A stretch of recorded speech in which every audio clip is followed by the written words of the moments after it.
Now listen carefully and answer questions 11 to 14. Good morning everyone and welcome to Stevenson's, one of the country's major manufacturers of metal goods. Thank you for choosing us for your 2 weeks of work experience. My name is Julia Simmons and since the beginning of this year I've been the Managing Director. Stevenson's is quite an old company. Like me, the founder, Ronald Stevenson, went into the steel industry when he left school. That was in 1923. He set up this company when he finished his apprenticeship in 1926, although he actually started making plans 2 years earlier in 1924. He was a very determined young man. Stevenson's long-term plan was to manufacture components for the machine tools industry, although in fact that never came about, and for the automotive industry, that is cars and lorries. However, there was a delay of 5 years before that happened, because shortly before the company went into production, Stevenson was given the opportunity to make goods for hospitals and other players in the healthcare industry. So that's what we did for the first 5 years. Over the years, we've expanded the premises considerably.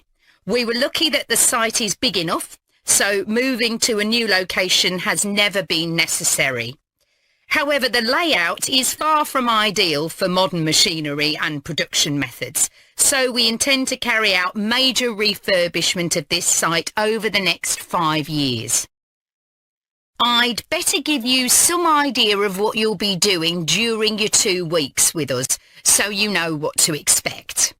Most mornings you'll have a presentation from one of the managers to learn about their department, starting this morning with research and development. And you'll all spend some time in each department, observing what's going on and talking to people, as long as you don't stop them from doing their work altogether. In the past, a teacher from your school has come in at the end of each week to find out how the group were getting on, but your school isn't able to arrange that this year. Before you hear the rest of the talk, you have some time to look at questions 15 to 20.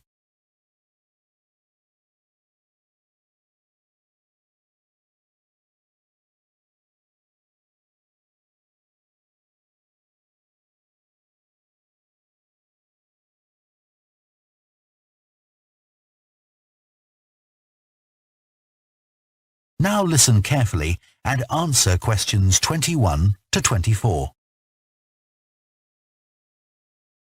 How are you getting on with your art project, Tom? Okay. They gave us the theme of birds to base our project on, and I'm not really all that interested in wildlife, but I'm starting to get into it. I've pretty well finished the introductory stage. So have I. When they gave us all those handouts with details of books and websites to look at, I was really put off. But the more I read, the more interested I got. Me too. I found I could research so many different aspects of birds in art. Colour, movement, texture. So I was looking forward to the bird park visit. What a letdown.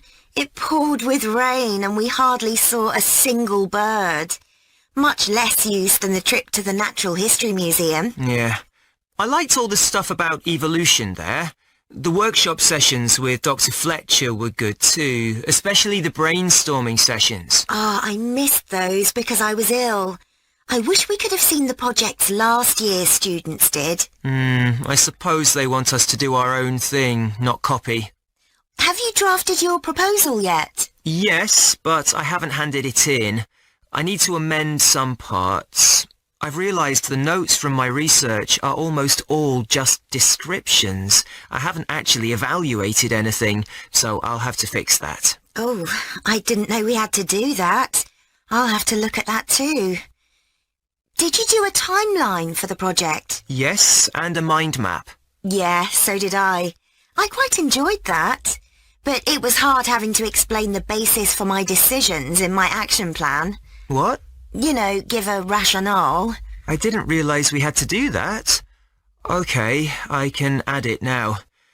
And I've done the video diary presentation and worked out what I want my outcome to be in the project. Someone told me it's best not to be too precise about your actual outcome at this stage, so you have more scope to explore your ideas later on. So I'm going to go back to my proposal to make it a bit more vague. Really? Okay, I'll change that too then. Before you hear the rest of the discussion, you have some time to look at questions 25 to 30.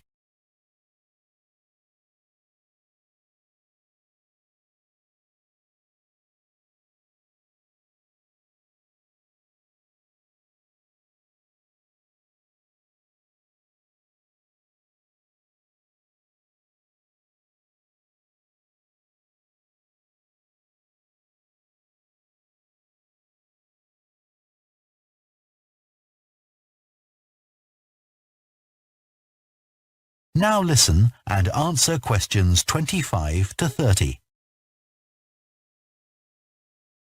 One part of the project I'm unsure about is where we choose some paintings of birds and say what they mean to us. Like, I chose a painting of a falcon by Landseer. I like it because the bird's standing there with his head turned to one side, but he seems to be staring straight at you. But I can't just say it's a bit scary, can I? You could talk about the possible danger suggested by the bird's look. Oh, okay. There's a picture of a fishhawk by Audubon I like. It's swooping over the water with a fish in its talons and with great black wings which take up most of the picture. So you could discuss it in relation to predators and food chains? Well, actually, I think I'll concentrate on the impression of rapid motion it gives. Right. Do you know that picture of a kingfisher by Van Gogh? It's perching on a reed growing near a stream. Yes, it's got these beautiful blue and red and black shades. I've actually chosen it because I saw a real kingfisher once when I was little. I was out walking with my grandfather and I've never forgotten it. Oh, so we can use a personal link? Sure. Okay. There's a portrait called William Wells. I can't remember the artist, but it's a middle-aged man who's just shot a bird. And his expression and the way he's holding the bird in his hand suggests he's not sure about what he's done. To me, it's about how ambiguous people are in the way they exploit the natural world. Interesting. There's Gauguin's picture via a Matty. He did it in Tahiti. It's a woman with a white bird behind her that is eating a lizard. And what I'm interested in is what idea this bird refers to. Apparently, it's a reference to the never-ending cycle of existence. Wow. I chose a portrait of a little boy, Giovanni de Medici. He's holding a tiny bird in one fist. I like the way he's holding it carefully so he doesn't hurt it. Oh, right. That is the end of part 3. You now have half a minute to check your answers to part 3.